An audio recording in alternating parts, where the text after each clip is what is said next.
Welcome back to Movie Recaps. Today I will show you a drama, mystery, thriller film from 2009, titled The Box. Spoilers ahead. Watch out and take care. In July 1976, the NSA deputy director receives an incredibly important memorandum from NASA's Mars project, confirming they were able to resuscitate patient Arlington Stewart, who's been released from the burn unit and taken to an undisclosed location. Since then, the patient has constructed a device of unknown purpose and has been delivering it to private residences. 5 months later, in Virginia, Arthur and Norma Lewis are woken up at almost 6 a.m. by the doorbell. By the time Norma makes it to the door, she gets to see a black car leaving and finds a plain box at their porch. They decide to open it while having breakfast with their son Walter, and inside they find a wooden box with a button on it that can only be accessed through a key. There's also an envelope with a note that says Mr. Stewart will call them at 5 p.m., but they don't know anyone with that name. The family leaves for the day then. Walter goes to school, and Norma goes to her teaching job, where her student Charles asks her why she limps and to show them her foot. Seeing as she is being called out in front of the class, Norma takes off her boot and sock and shows everyone how deformed her foot is. Afterward, she's summoned by the school principal, who tells her they will no longer provide the faculty discount for her son's tuition as his nose starts bleeding. This news greatly distresses her, because her family is already living paycheck to paycheck. Arthur, meanwhile, goes to his job at NASA. After watching a press conference about what the spacecraft Viking 1 found on Mars, for which he designed the camera, he goes to the labs, where he continues to work on a prosthesis for Norma's foot. He's suddenly interrupted by one of his bosses, Norm Cahill, who brings him a letter with the results of his astronaut application. He's been rejected because he hasn't passed the psychological exam. Everyone thinks this is rather strange. When Norma returns home, she receives a visit from a man with the side of his face burned. It's Mr. Stewart, who is here to explain the purpose of the box. He hands her the key that opens the lid that covers the button and says that if Norma presses it, 2 things will happen: someone in the world they don't know will die, and she will get $1 million, tax-free in cash. As proof of his intentions, he gifts her a $100 bill before detailing the rules. He isn't allowed to disclose any information about the identity of his employers. Norma isn't allowed to discuss the details of this with anyone except Arthur, and she has 24 hours to make her decision. At 5 p.m. the next day, Stewart will come to pick up the box, which will be reprogrammed and taken to a new family. Before Norma can ask any more questions though, Stewart just gets in his car and leaves. Some hours later, Arthur returns home, and after the couple shares their bad news with each other, Norma tells him about Stewart and the box. Unable to agree on what to do, they leave the box in their safe before leaving for the theater while Walter stays with his babysitter, Dana. But even at the theater, they can't stop thinking and discussing the box, unaware someone is watching them. So when they return home, they grab the box and inspect it more closely, until Arthur manages to open its base and discovers it's empty inside, which makes them wonder how could someone know if the button gets pressed at all. If they don't decide quickly and solve their financial problems, Norma will have to cancel her foot surgery. The next day, one of Arthur's co-workers, Jeffrey Carnes, receives a call from his wife to tell him she saw a woman being kidnapped while she was in the grocery store. Jeffrey tells her to go home and lock all the doors, unaware he is being watched from afar by the same person that has been following Arthur and Norma. After work, Arthur takes the $100 bill back to Norma and informs her the tests he's run confirm the bill is real, so after some discussion, Norma goes ahead and pushes the button. In another part of the city, the cops arrive at a house after the neighbor called 911 to report some screaming and a gunshot. They find a dead woman and a little girl locked in the bathroom.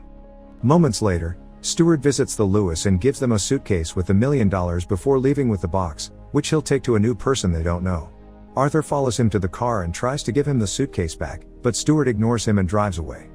The couple gets to see his license plate though, and they write it down.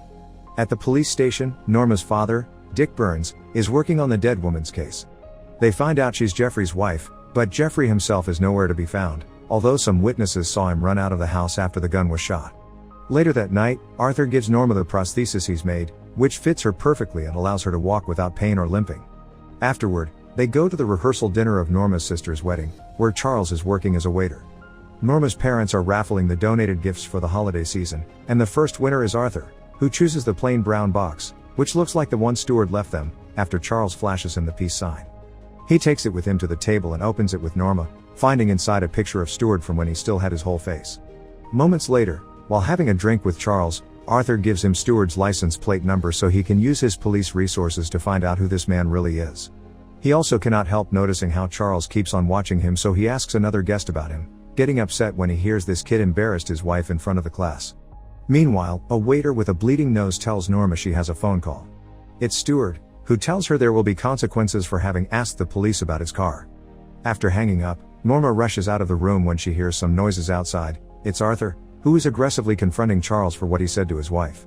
Not wanting to make a scene, she pulls him away and asks him to go home, but when they get in the car, they find the words "no exit" written on their window and Charles flashing the peace sign at them again.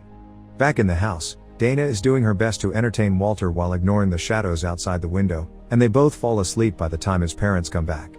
Arthur offers to drive her to her place, and she tells him she's staying in a motel before she starts making cryptic comments that suggest she may know what he's going through.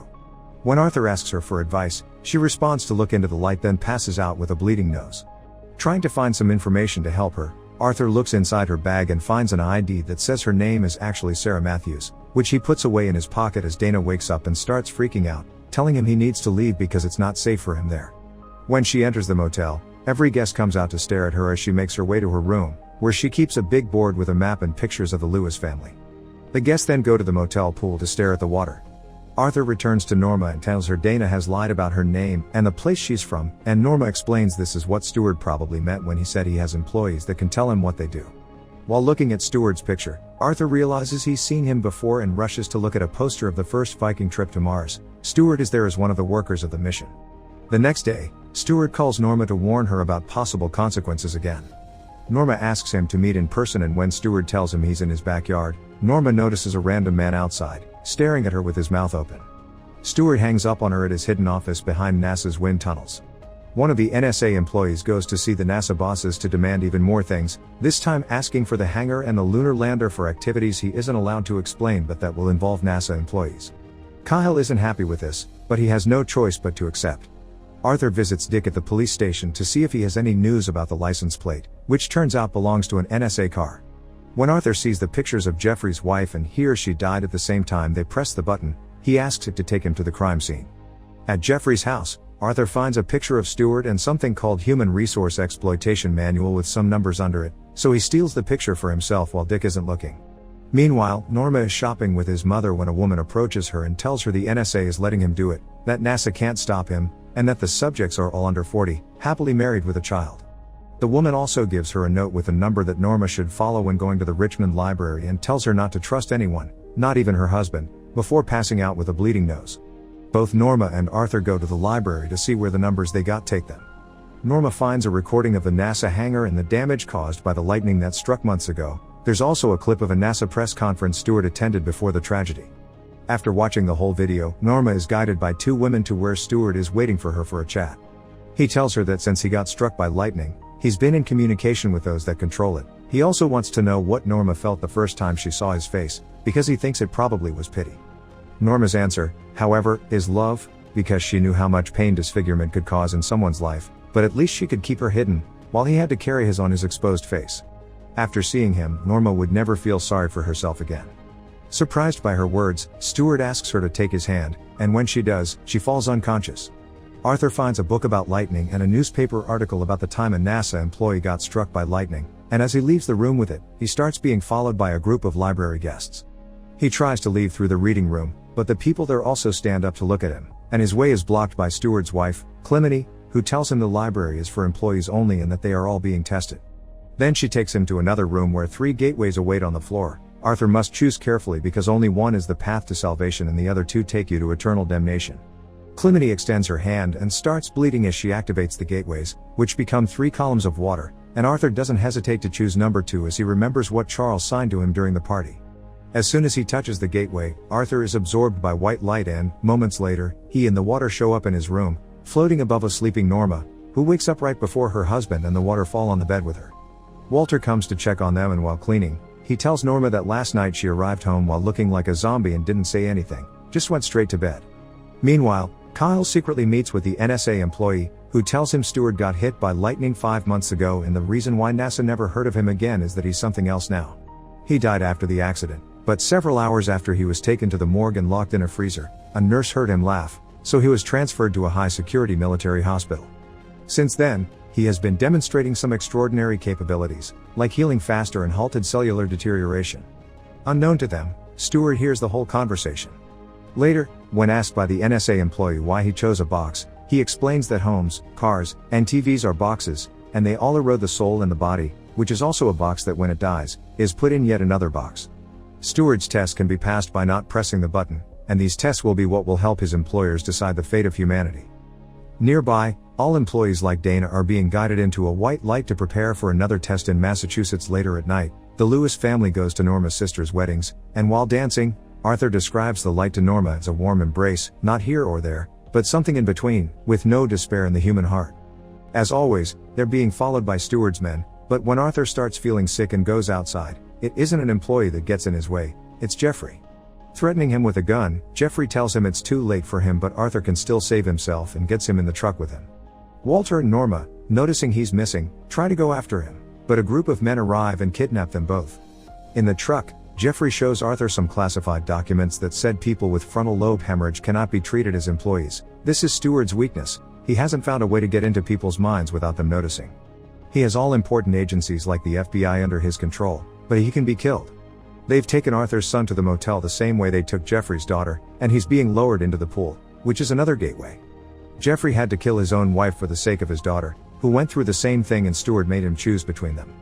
The truck comes to a stop when they find a man dressed as Santa Claus blocking the road, and they're suddenly hit by another vehicle, revealing Santa to be one of the employees.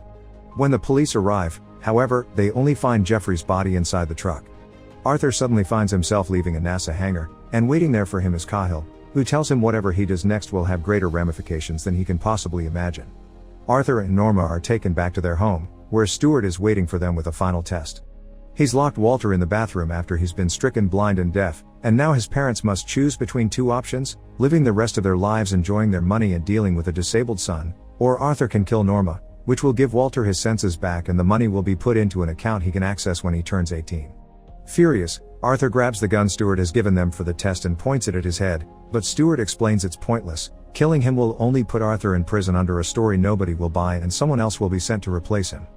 After Steward leaves, the couple rushes to the bathroom, but it's locked and they don't dare to kick the door down because Walter is on the other side, unable to hear them, and move away. Norma decides that she can't see Walter like this, so she asks Arthur to shoot her. After kissing passionately, Arthur pulls the trigger, and Norma dies at the same time another couple in the neighborhood pushes the button on the box. Arthur returns to the bathroom door to talk to his son, but he only gets to hear him call out for him before the cops arrive and take him away.